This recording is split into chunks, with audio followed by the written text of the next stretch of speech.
আসসালামু আলাইকুম প্রিয় দর্শক, আমি মাহারা প্রতিবন্ধী ভাইয়ের কাছে আসছি তাকে দেখার জন্য। তো আমি কিছু তার জন্য ফলমূল নিয়ে আসছি, আপনারা দেখতেই পাচ্ছেন। তাছাড়া কিছু বাজার করে নিয়ে আসছি, তো সে যেন তৃপ্তি সহকারে খেতে পারে। সে কিন্তু প্রতিদিনই আমরা তাকে ফলমূল খাওয়াই, তাছাড়া ভালো ভালো খাবার খাওয়াই, সে যেন তার শরীরটা যেন ভালো থাকে। তো দেখুন সে কিন্তু চাচ্ছে, তো আমি তাকে দিচ্ছি।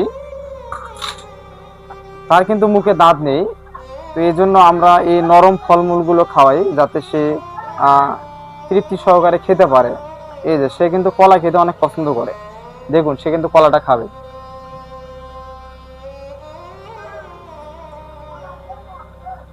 দেখুন সে কিন্তু প্রতিদিন প্রতিদিন এভাবে আমরা তাকে ফলমূল খাওয়াই। তো ফলমূল খাওয়ালে তার শরীরটা ভালো থাকবে এবং রক্ত ভালো থাকবে।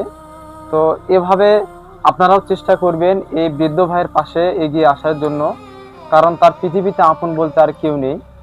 একমাত্র তার মা ছিল, তার মা তো প্রায় কয়েক মাস আগে ইন্তেকাল করেছেন। তো সকলে ওই মায়ের জন্য দোয়া করবেন এবং তার সন্তানের পাশে এগিয়ে আসবেন, তিনি যেন দুবেলা খাবার খেয়ে বাকিটা জীবন সুস্থভাবে বাঁচতে পারে। তো আপনাদের কাছে একটাই অনুরোধ, ভিডিওটি আপনারা শেয়ার করবেন। যদি আপনারা 5-10 টাকা দিয়ে সাহায্য নাও করেন, আপনারা অবশ্যই ভিডিওটি শেয়ার করবেন এবং আমাদের এই অসহায় বৃদ্ধ ভাইয়ের আপডেটগুলো পেতে হলে আমাদের সাথেই থাকবেন এবং তার আপডেট ভিডিওগুলো আমরা এই পেজে দেব। এবং আমাদের একটি বড় পেজ রয়েছে তামিম মিডিয়া, সে তামিম মিডিয়ার সঙ্গে আপনারা যুক্ত হবেন। তো দেখুন আমি কিন্তু কলা দিলাম, তারপর সে একাই কিন্তু হাত দিয়ে ছিঁড়ে নিল, সে কিন্তু চোখে দেখতে পারে না। এই যে আঙ্গুরটা, এটাও কিন্তু নরম, দেখুন এই যে সে হাতে কিন্তু চাচ্ছে, আমি তার হাতে দিলাম। কত সুন্দর করে খাচ্ছে, তার মুখে দাঁত নেই তবুও সে কিন্তু নরম জিনিসগুলো খেতে পারে। তো দেখুন আমি আরেকটি কলা দিই তাকে।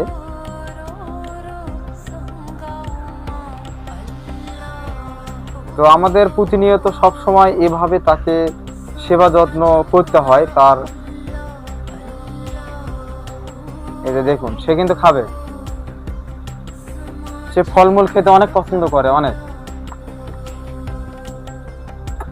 দেখুন কত সুন্দর করে খাচ্ছে, তার মায়াবী মুখ, তার দিক দেখলে ছোট বাচ্চাদের মতো লাগে। সে কিন্তু কিছু বলতে পারে না, কারণ তার মুখের দিক তাকালে কেমন জানি একটি মায়া লাগে।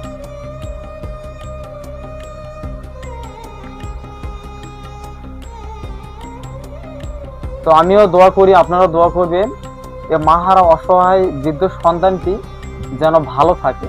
তো আপনাদের দোয়ায় কাম্য রইল, সবাই ভিডিওটি শেয়ার করে দিবেন এবং এই প্রতিবন্ধী ভাইয়ের পাশে এগিয়ে আসবেন।